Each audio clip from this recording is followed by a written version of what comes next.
Preston, Marketo. Speak on the left. Tries it from 40 metres. Oh, what a goal! John Markowski hammers one from 40. What a goal from this young dynamo. Near post City. It's in. And again, Warren Spink has a hand in it. Andrew Zinni scores the goal. Not only are the fans winning on the terraces, the team are winning on the pitch. 2 goals in 2 minutes.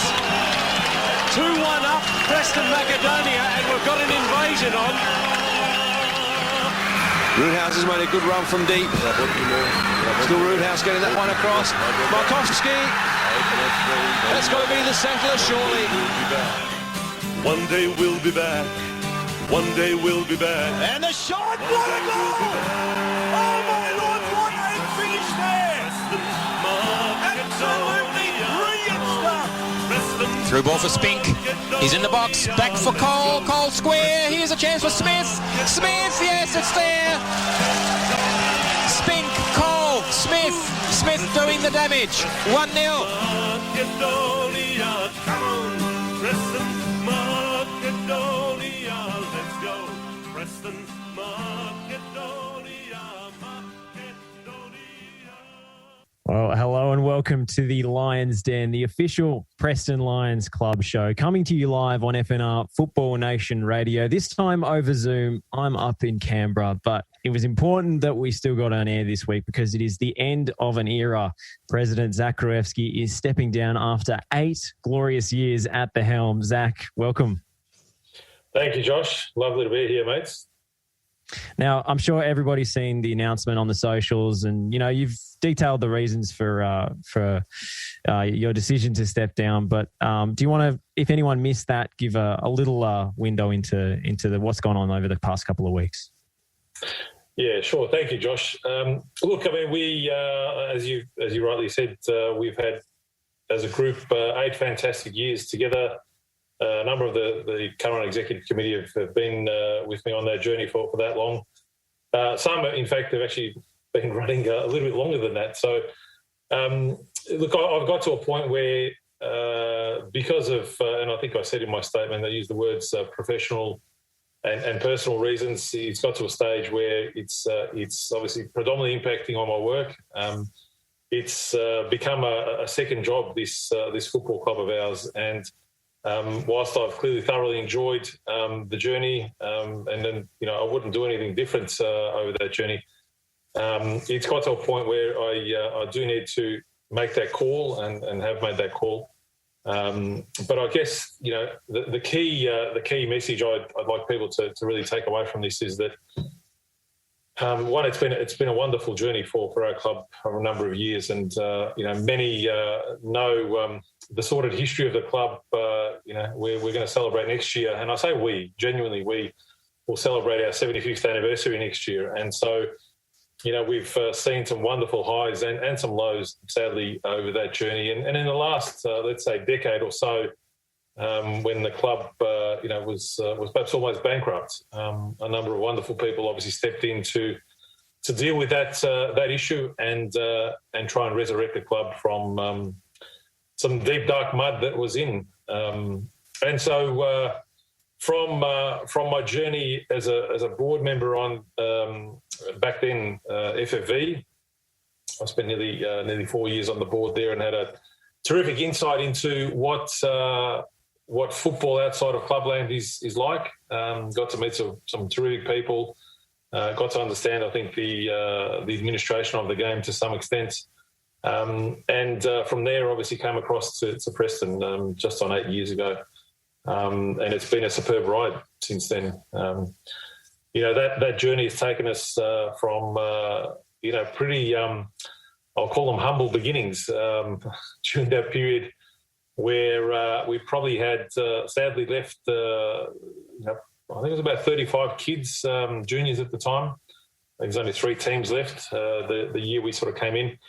And our first focus was really around juniors. We obviously had always followed the senior men's team, who at the time were in State 1, and it was a battle. We had next to nothing in the way of infrastructure. I recall we had 2 half pitches of lighting, and these days we got 4.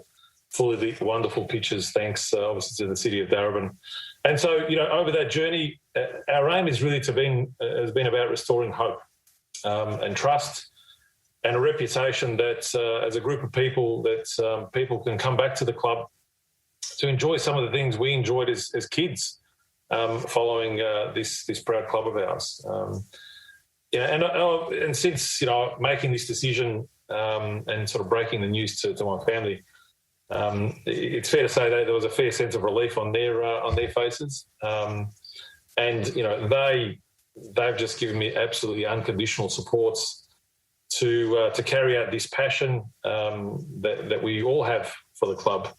And I was saying to a couple of people at training last night as I was speaking to the senior men's and women's teams and our 19s and 21s players and coaches. I said, look.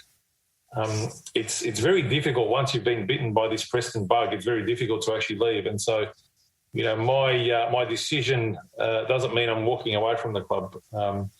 My intention is to clearly support David Svetkovsky, who's been appointed as our new president, formerly obviously vice president over the last couple of years.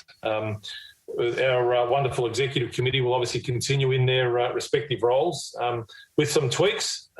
We, as a group on Monday night, appointed Pina Molika and Danny Grievsky as vice presidents, so co-vice presidents, if you want to use that term, and elevated Dorbert Temlakovsky, who's been our treasurer up until now, elevated his role to the role of chief financial officer, which is just recognition of the wonderful work and the stewardship that he's provided and the governance he's provided our wonderful club over many years. In fact, he joined with me that fateful evening at an AGM 8 years ago. So let's rewind to that. Because you always speak in terms of the collective, and I know the supporters love you for it, but we rarely get an insight sort of behind the scenes into the actual personal experience of coming on board. I mean, how on earth did they rope you into this crazy club? It's a really good question how they roped me in. I don't think anyone roped me in. I mean, there was obviously discussions. Funny enough, my young fellow who's 19 these days, we'd just come across to the club, I think 2 years prior to me joining the committee. And we were at Bundoora for the best part of 5 years. I mean, sadly, when Evan, my son, was, how old was he? He was 5 or 6. We came across to Preston to see what was happening with the Mini Roos program at the time. And sadly, at the time, not a great deal was happening for kids that age. And so, we chose obviously to go to a club where they had kids and he could participate. And we made a call that, and obviously in that sort of period, the club was going through some pretty difficult times, and some wonderful people did step up to, and let's not beat around the bush, to save the club. I mean, it was ready to put the padlock on the front gates, and it was very difficult to deal with let's say round numbers, $250,000 debt that some wonderful people then over a number of years dealt with, and first and foremost got the club back onto a stable footing financially, and that was critical. There was, and whilst I was there with my son for the couple of years, and I couldn't help myself but get involved in whatever activities were required. In fact, we were laughing the other day, our under-19s coach, Zhivko Kolevsky, who I know you've interviewed on this program, he was appointed our juniors coordinator at the time, and I've known Zhivko for a very long time, and his family. And set out, obviously, in the background, helping him as much as I could, because I was obviously present there at juniors training and games, etc. So a few of us, sort of focused a little bit on the juniors, and it definitely needed a little bit of focus because, as I say, we had very little left in terms of numbers and quality at the time. And over a number of years, we're able to obviously to get the numbers up to close on 300, and we're probably not far off that number now. So a really thriving Mini Roos and juniors program, including our sort of Lion Cubs, where we have almost 50 little kids between the age of 4 and 6 running around, and what a sight that is. It's absolutely superb to see kids running around the grounds. And so the club at the time, and I think probably through my brother initially and a number of others who I knew, kept poking and prodding Zach, what the hell are you doing on the Federation board? Why are you wasting your time there? What are you going to achieve?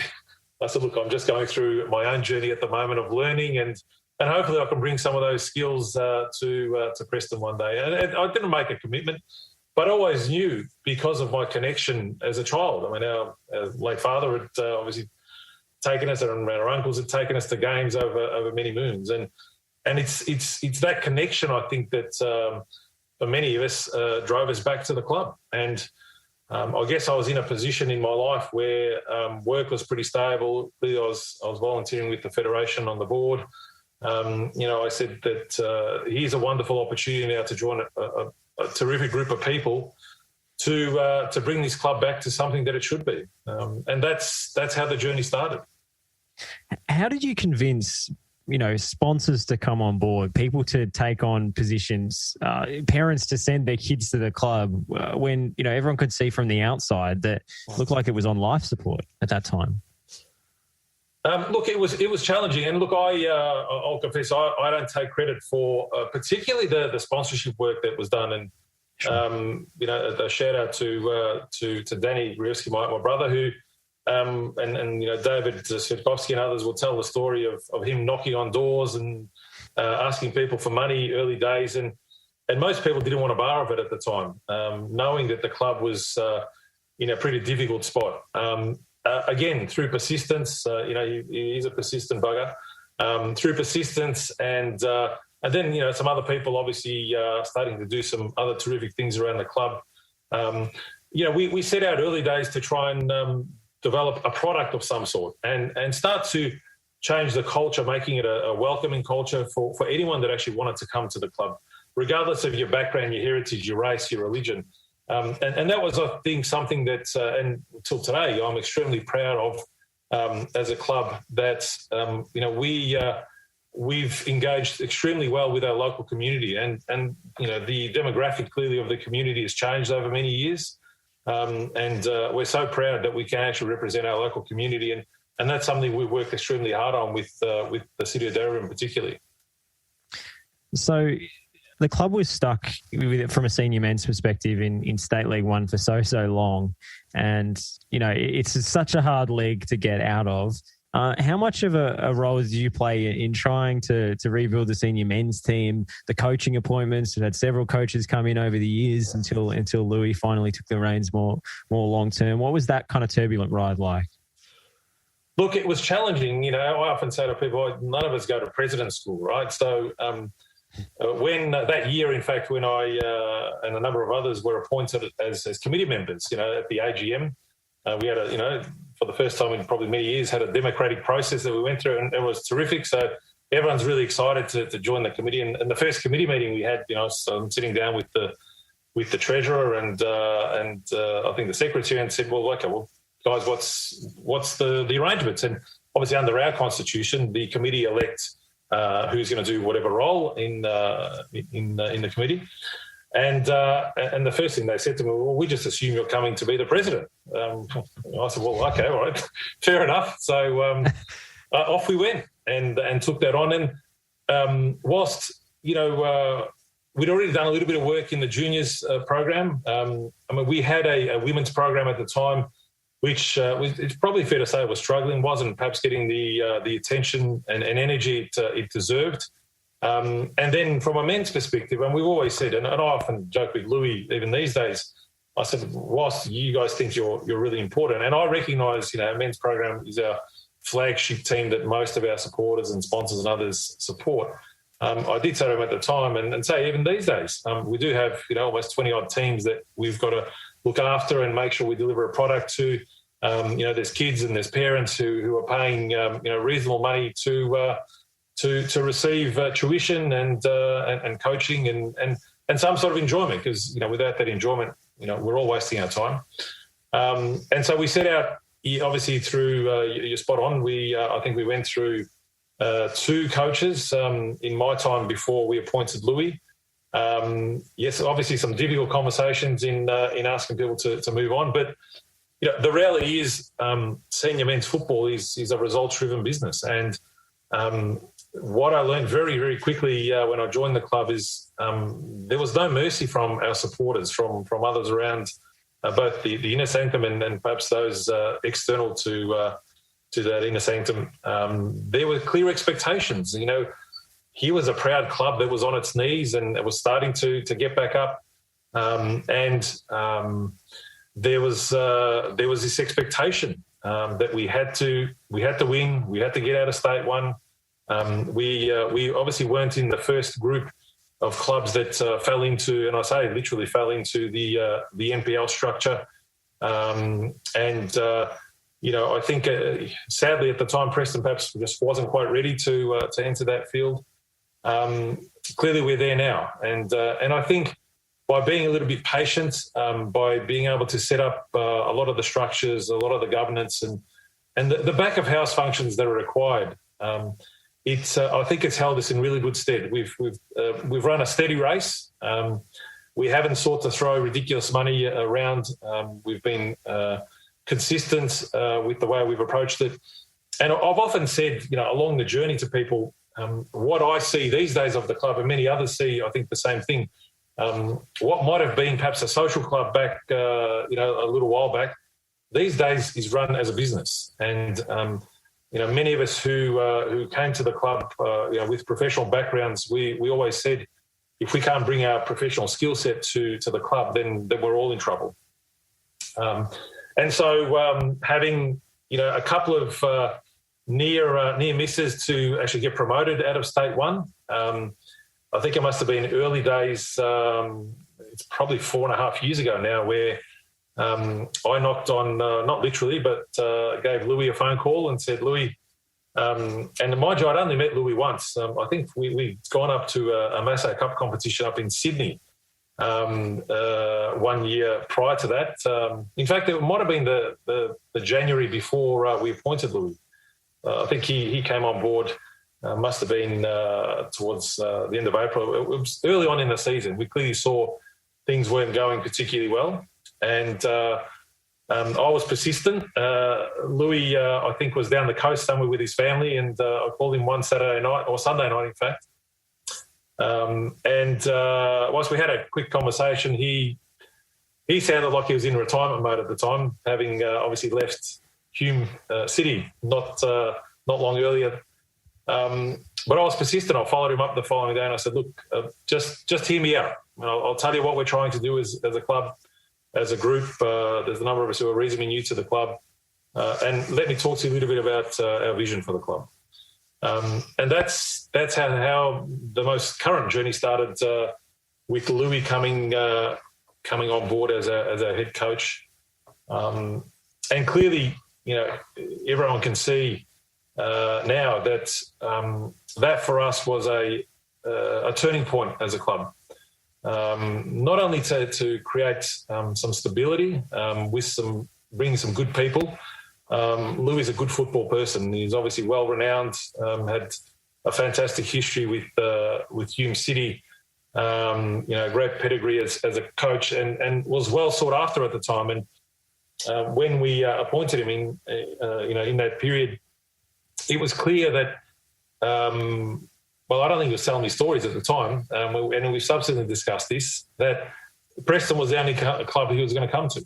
And he was just waiting on that knock on the door, which came, and I went to visit him at his place, and he heard me out, and we shook hands and said, let's get cracking. And I think you've made probably mention of this. His first appearance as a senior coach for us was in an FFA Cup tie against North Sunshine. And he turned up to the ground I think it must have been a Tuesday evening. He didn't know what to expect, and but he was shell-shocked with what he saw. We'd had a lot of players at the time who were, underdone, and he's pulling players from everywhere just to get a squad together. And we get on a bus to go to Dandenong Thunder to play the game, and what an epic game that was. And we're a little bit unlucky to not get the chocolates that evening. And that was his baptism of fire, so to speak, with Preston. And it's been a terrific journey, obviously, ever since. Is there a moment that stands out to you? I know we like to, especially in this media game, pitch things as big dramatic moments rather than long, slow processes. But is there any particular memory that stands out to you when you thought, yeah, we're actually onto a good thing here, like we're making the right calls, the club is on the right track, be it a senior match with a huge crowd, be it, a junior training session with loads of kids present, something like that? Look, sorry to disappoint you, Josh. You media folks, you do try and look for that one story, right? But I don't think there was one moment. I mean, it took a slow burn for us to get, as I said, those structures and to bring good people around the club. And those external to the club, we're slowly starting to see a change. And that hope was slowly being restored, that confidence, that trust. And we'd go to, particularly in the early years, we'd go to an AGM and it was an open book. I mean, some of our members had never seen that for many moons. And so these people knew that we were serious about what we're trying to do as a club. We sat down and with a number of, obviously our committee members and sponsors and others who were really close to the club, and started to formulate some plans. And, we set out to formulate a 5-year strategy, which at the time is probably unheard of for the club. So if you want that one moment, it's really probably around that time, early days, maybe the first couple of years of my tenure, where we said 2 or 3 years, I think it must have been, we seriously need to formulate a plan. I mean, we've got ourselves out of the mire. We need to formulate that plan and have a roadmap for us to work towards. And we did that. And it's, the majority of that was around getting good people around the club, particularly around the football department, getting access to improve facilities. I mean, as I said earlier, we had some pretty ordinary facilities early days. And these days, we're probably the envy of many clubs in this state where, we've got access to 4 pitches, fully lit. You can train whenever you want on them. Yes, from time to time during winter, people complain that, they're wet and soft and boggy. I mean, it's a winter sport, let's remember. And from that journey, as we started to tick off a lot of these, and that included some of the financial KPIs we'd set for ourselves, which was really critical to that stability and to that growth. People would then could see what was happening around the club. And as the years have gone on, that level of confidence, with things like improved social media, with a more professional presence. I think we realised a few years ago that the use of social media is fundamental to our success as a club. Many of our supporters would particularly some of the older ones, would rely on news through the Macedonian papers on a weekly basis that would come out, and you'd have a couple of pages on Preston and some of the other clubs. And I'm not sure we were quite getting to the masses with our messaging. So we didn't spend a lot of time in the Macedonian newspaper, although we still have a wonderful relationship with them these days. We looked to other means, social media, and David Svetkovsky, who came on board, not in an official capacity, was really keen to work with us on improving our image and our brand, and we've done that obviously ever since. And we've tried to demonstrate that we are a professional club, engaging with our key stakeholders like council and the federation. And you talk to people now around the federation and those sorts of circles. We've become one of their model clubs. I'm not saying the model club, but we've become one of their model clubs. A model that embraces diversity, a model that embraces football and the interest of the game as well as the interest of the club, and one where we have people who do the right thing by the game, by our club, particularly with respect to behaviour and expectations. There are codes of conduct in place for good reason, and we've been pretty firm on a lot of those things in recent years, particularly. I have to say, and particularly this season, as we've started to see some of our crowds flood back to our club, the atmosphere, the behaviour of the vast majority of our supporters has been just superb. And, we often say as a committee and we've got, great engagement with our supporter groups. We often say to them, guys, if you want us to play in state 4 or 5, then, you can behave inappropriately, because that catches up with us very quickly. We've had, sadly, a tarnished part of our history because of that sort of inappropriate behaviour. Let's move forward from that. It's a different time. Let's support our players. Let's support our coaches, and let's support the club, because ultimately the club, as I said in my statement today, the club is always bigger than any of us as individuals. We're stewards for a particular period of time. All of us, I can safely say, particularly this group of committee, executive committee at the moment, because I work so closely with them, all of them are here for the club. No one has any self-interest. No one's got any ego. They're here for the success of the club and our local community. And, you just got to take your hat off to people like that who sacrifice, like many of us have, sacrificed their own lives and put a whole other things they might be planning to be great contributors to, as I said, the club and the community. I think the key theme in all this is the rehabilitation of the club's reputation. I mean, it's so paramount to, all the future success and the opportunities that the club's going to have is the outside view in. And especially, with these few years where the club was kind of in the doldrums and out of sight, out of mind, everyone, viewed it as this fallen giant, having that pristine reputation and seeing these huge crowds turn up and provide wonderful support, especially some of the games towards the start of this season, has really made, I think, the rest of Victorian and Australian football sit up and take notice again. Look, and, we're probably a little bit somewhat surprised early days, Josh, that we got that response. I mean, we always said towards the back end of, it must have been 19, and then obviously the COVID interrupted year, that we thought we were going to trial Friday nights and see how that went. And look, if it didn't, we'd go back to our traditional Sunday afternoon kickoff. And once the lights obviously were made available, and again, just a huge thank you to the City of Darebin for their wonderful support improving, the infrastructure at BT Connor Reserve, or Jenna Steele Stadium, as we call it these days.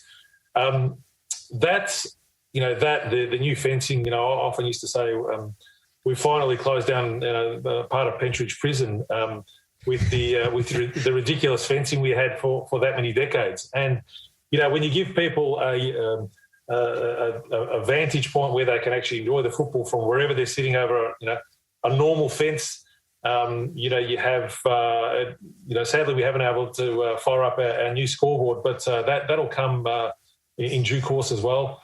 And then you have, this atmosphere under lights. And, I just remember kicking off the season against Melbourne City. Man, what a buzz. And what a day it was. What a day, what a night.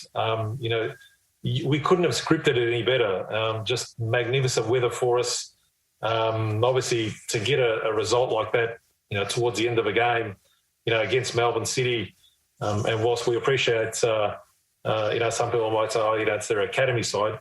They're a good bunch of young players. They're the pick of the crop, amongst the three teams that are playing in our competition. So we always knew it was going to be difficult. And when you see that and you see the response, we're probably a little bit overwhelmed early days in the first few games. And I think we got into a rhythm pretty quickly, particularly from a sort of catering perspective. The grounds and everything else worked well. And just the noise and the colour was it was mind-blowing. It was superb. And, and then when you see in subsequent weeks, you've got young kids, teenagers turning up. Many of them probably knew nothing about Preston. And, I sort of reflect on some of this. My youngest daughter, we sort of talk, over dinner, and she'd say, Dad, it's amazing. We're starting to talk about Preston on a Wednesday and a Thursday, and that's not me talking about them. There's kids around the school talking about Preston on a Thursday. Are you going to Preston on Friday night? And that for me is a reflection of, this concept that this is not just about the football purists who are coming to our games now. There are plenty of, traditional Preston people who are coming back and who have stayed the course with us over many years through thick and thin. But there's this new crop of kids and parents who are coming along, and teenagers, just coming out for a night out. And what a fantastic atmosphere! That noise and colour. There's, let's be real. There's not too many other clubs, not too many other games in Victoria you can actually see that. And so when you reflect on it and you say, well, why have we been successful this year? There's some of the factors. Now, let's also not kid ourselves. The fact that we've had a pretty decent result or decent results on the park clearly helps. And the fact that we're sitting top right now, let's not be delusional about the fact that people do want to follow a team that's successful.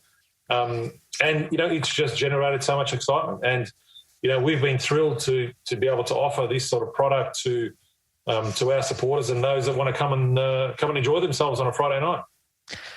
Are you excited to be able to relax a little bit and enjoy these games as a fan a little bit more without your president's hat on, without having a million things in the back of your mind to organise and stress about? I mean, I'm sure the emotions are still, just as strong. Otherwise, you wouldn't have stayed in this position for so long or even come back in the first place. But, I mean, are you excited to be able to just sort of, drink it all in on a match day?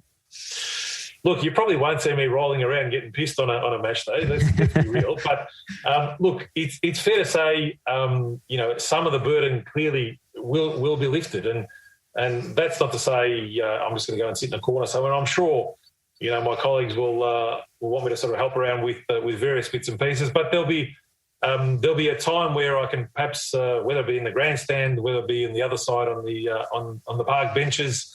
Underneath the commentary box, perhaps, or nearby, go and sit down and have a quiet beer, have a chin wag with someone, and actually sit down and enjoy some football, as opposed to being, the private eye and keeping an eye on absolutely everything that's going on around the ground, depending on who our visitors were, paying more attention than other games.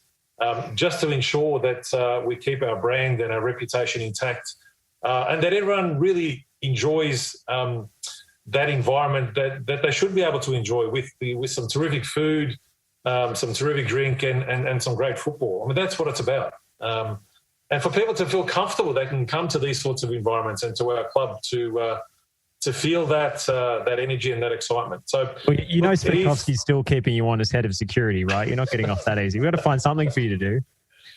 So he did say that to me last night. I'm not appropriately qualified for that, mate. So I might give that a miss. We have a terrific firm, Lion Security, who look after us, and I'm sure they'll continue to do that. And I'll continue to mingle with people who I've formed some really good friendships with and good relationships with. I'm one who, as you can probably tell, can talk underwater. So I don't mind having a chin wag with anyone that comes up to me at the ground or I go up to at the ground, because we're all there for the same reason. We want our club to be successful, and that's I've always said the social aspect of being involved in football clubs is sometimes equally or more important than the actual football. So what's the way forward then? What's the plan? That's what everyone wants to know. What's going to happen? Who's taking over? What's the 5-year transition? We've got all this new infrastructure under construction at Geneseo Stadium. You've got people inheriting and being promoted into new roles to fill the void. What's the way forward in your eyes?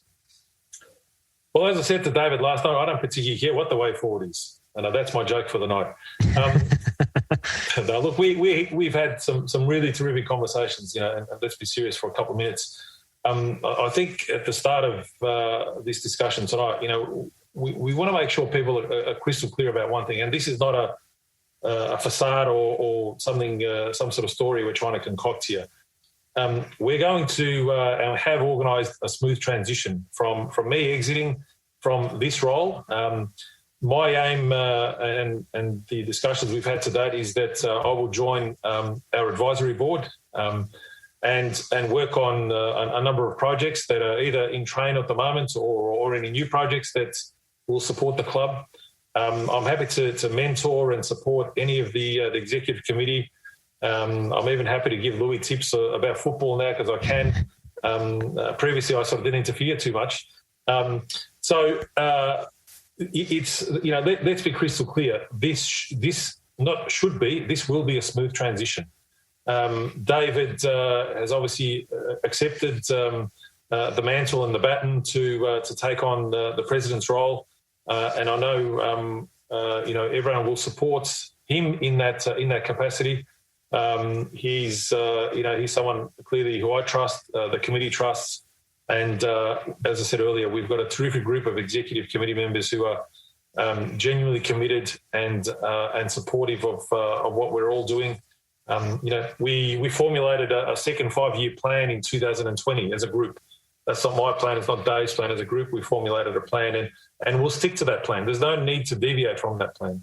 We'll look to secure promotion again this year. Now, my preference is the championship, but I'll leave that with Dave to massage that with Louis, and then onwards and upwards. And our work will not stop. And I'm so looking forward to, as I was talking to a couple of our supporters last night, as you can see that the construct of the brand new pavilion going up and going up so quickly. I'm so looking forward to turning up to a game, whether it be game or training, coming and having some dinner there, having a couple of quiet drinks, whether it be watching a Euros, the next Euros in that facility, cheering for whoever we want to cheer for.